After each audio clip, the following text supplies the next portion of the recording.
السلام علیکم رحمۃ اللہ وبرکاتہ۔ مرنے کے بعد کیا ہوگا، تو اسی عنوان پر حضرت مفتی اکمل صاحب کا بیان سن کر معلوم کریں گے۔ بیان میں لاسٹ تک بنے رہیں، بیان کو شیئر لائک ضرور کریں۔ جزاک اللہ خیر۔ آئے بیان شروع کریں گے۔ دیکھیے، پوچھا تھا کہ کیا نیک مردہ کا دل بھی قبر میں شروع میں نہیں لگتا، پھر آہستہ آہستہ لگتا ہے؟ دیکھیں، ایسا مسئلہ نہیں ہے۔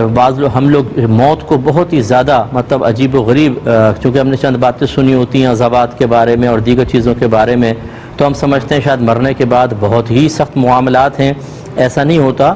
جو نیک آدمی ہوتا ہے وہ تو اپنی موت کے وقت ہی اللہ تعالیٰ چونکہ پردے ہٹا دیتا ہے، وہ حضرت ملک الموت علیہ السلام کو بڑی خوبصورت شکل میں دیکھتا ہے، پھر جنتی نعمتیں اس کے پاس لائی جاتی ہیں، ہزاروں فرشتوں کو اس کو پروٹوکول ملتا ہے، اس کی روح کو ساتویں آسمان حتیٰ کہ عرش الہی تک پہنچایا جاتا ہے، وہ سجدہ ریز ہوتی ہے، اور پھر اللہ تبارک و تعالیٰ اس کی روح کو قبر میں لوٹانے کا حکم ارشاد فرماتا ہے۔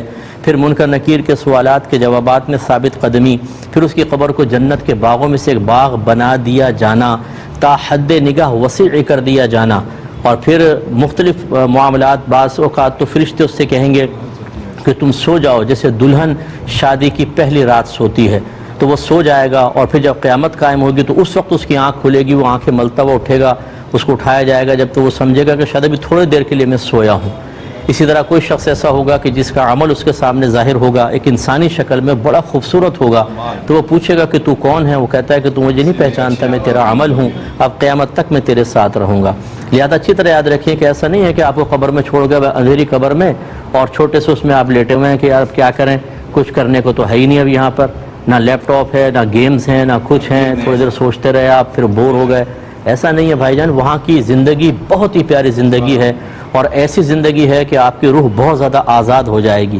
بلکہ اس دنیا کے اندر ہم مقید ہیں، آزادی تو اصل میں ملے گی آخرت میں، لیکن اسی شخص کے لیے کہ جو اس مختصر ترین زندگی کی قدر کرے، وہ اس میں نیک اعمال کرے۔